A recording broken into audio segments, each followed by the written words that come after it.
اگر حیض والی عورت کو طلاق دی جائے تو کیا وہ طلاق شمار ہوگی؟ حضرت ابن عمر رضی اللہ تعالیٰ عنہما فرماتے ہیں کہ انہوں نے اپنی بیوی کو طلاق دے دی جبکہ انہیں حیض آ رہا تھا۔ پھر حضرت عمر رضی اللہ تعالیٰ عنہ نے نبی کریم صلی اللہ تعالیٰ علیہ وسلم سے اس کا ذکر کیا۔ آپ نے فرمایا کہ وہ اس سے رجوع کرے۔ میں حضرت عمر نے عرض کی کیا وہ طلاق شمار ہوگی؟ فرمایا کہ خاموش رہو۔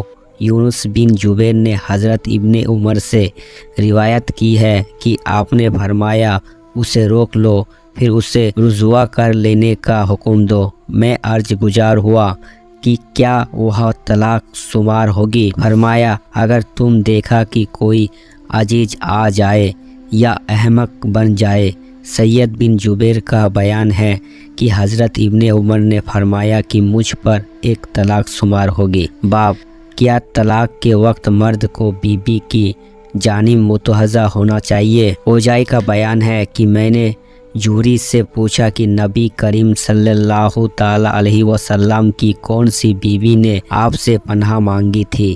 انہوں نے فرمایا کہ مجھے عروہ بن زبیر نے حضرت عائشہ صدیقہ رضی اللہ تعالیٰ عنہا کے حوالے سے بتایا کہ رسول اللہ صلی اللہ تعالیٰ علیہ وسلم جون کی بیٹی کے پاس گئے اور اس کے نزدیک ہوئے تو اس نے کہا میں آپ سے اللہ تعالیٰ کی پناہ مانگتی ہوں۔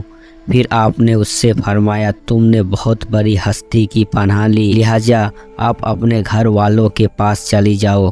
امام بخاری نے حضرت عائشہ صدیقہ کی اس روایت کی دوسری سند بھی پیش کی ہے۔ طلاق کے الفاظ: جب مرد اپنی بیوی سے کہے کہ میں تجھ سے جدا ہو گیا، میں نے تجھے رخصت کیا، تو اب خالی ہے، تو الگ ہے، یا ایسا لفظ جس سے طلاق مراد لی جا سکے تو اس کا انحصار مرد کی نیت پر ہے۔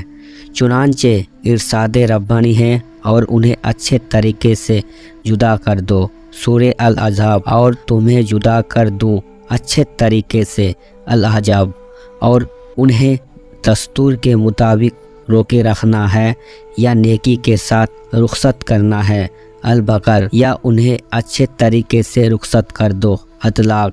اور حضرت عائشہ کا بیان ہے کہ نبی کریم صلی اللہ تعالیٰ علیہ وسلم جانتے تھے کہ حضرت عائشہ کے والدین اسے حضور سے جدا ہونے کی اجازت نہیں دیں گے۔ عورت کو اپنے اوپر حرام کر لینا: جو شخص اپنی بیوی کہے کہ تو مجھ پر حرام ہے، امام حسن بصری کا قول ہے کہ اس کا انحصار اس کی نیت پر ہے۔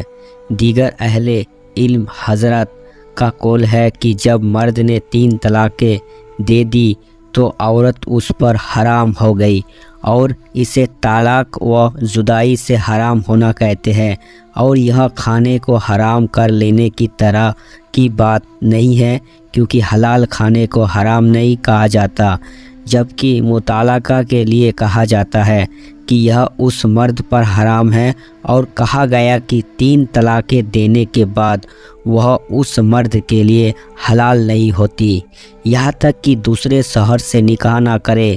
لیث نے نوفیہ سے روایت کی ہے کہ جب حضرت ابن عمر سے 3 طلاقیں کا متعلق پوچھا گیا تو فرمایا کاش تم نے 1-2 دفعہ طلاق دی ہوتی، کیونکہ نبی کریم صلی اللہ تعالیٰ علیہ وسلم نے مجھے اس کا حکم دیا تھا، اگر تم نے 3 طلاقیں دے دی تو وہ تم پر حرام ہو گئی جب تک تمہارے سوا دوسرے شوہر سے نکاح نہ کرے۔